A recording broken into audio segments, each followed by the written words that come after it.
Chapter here with a knife video for you. Today I've got a quick first impressions for you on something I was actually pretty happy about.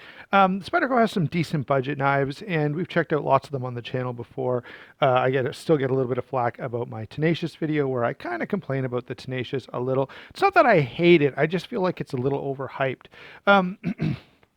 So today we've got a budget Spyderco. Now previously I had about a week ago, I guess, I posted a video on the Insistent, and what happened there was, in fact, I talked to Justin over at White Mountain Knives about getting this knife for review, and he said, yeah, sure, I'll send it away. So the box showed up and I opened it up, and it was the small version, which is the Insistent.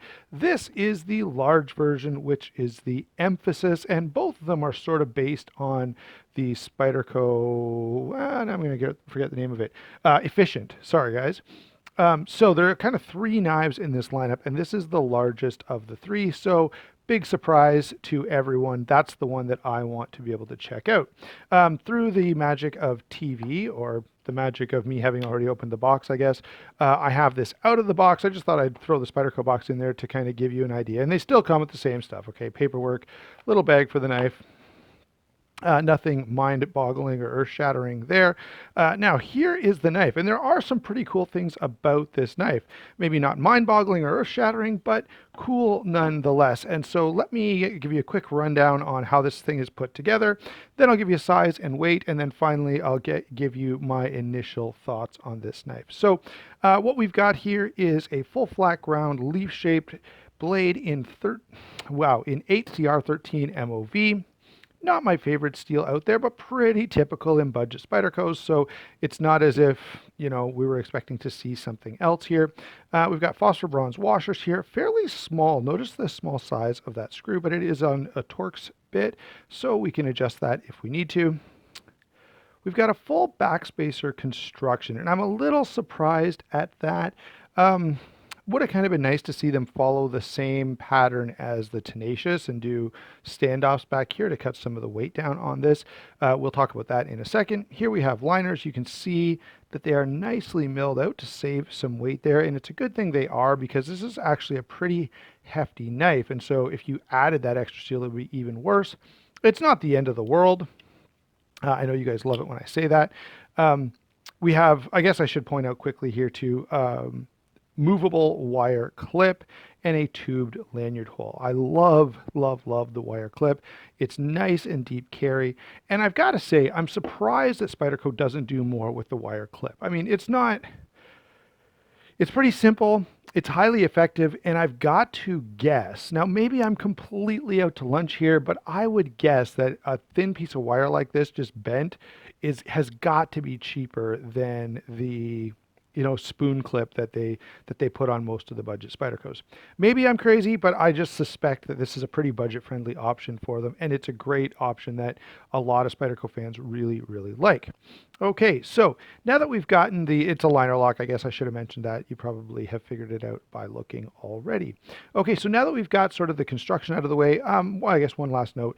This G10 is moderate G10. I wouldn't say it's quite as...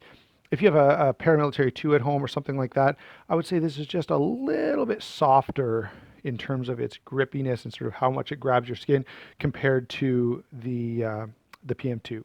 Okay, so let's now give you size and weight, and finally my initial thoughts, or what maybe attracted me to this knife, as well as what I actually think of it now that I've got a hold of it. So 8 15/16 inches overall. So that's a little more than 8 1/4. 3 9/16 on the blade. So that's, just a hair over 3.5 inches.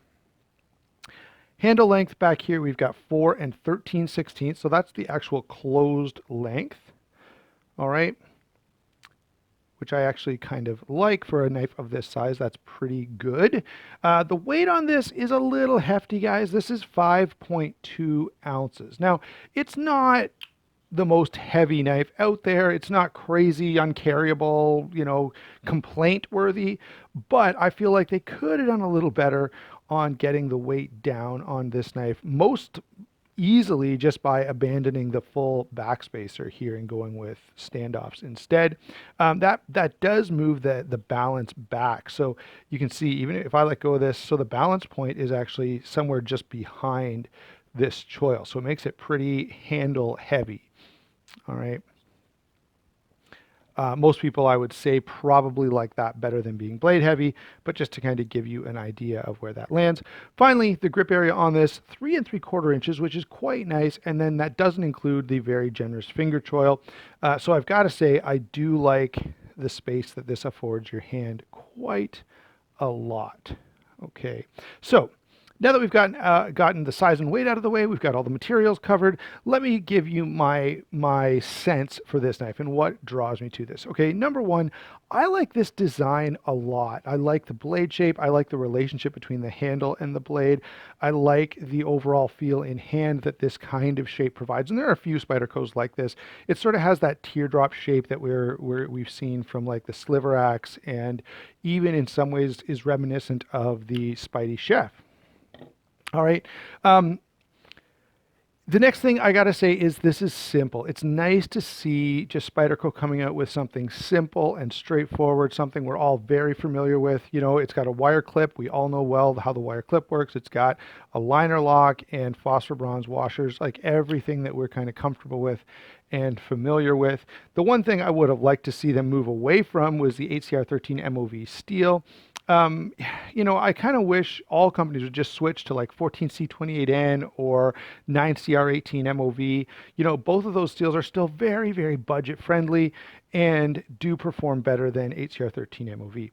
Not that it's the worst steel ever. And look, guys, for my uses on a typical day when I'm going into the office, this would be just fine. And I dare say for, you know, 90% of the population's everyday use of a knife, this is going to be fine as well. That said, you know, I'm always going to like better steel more than I like worse steel.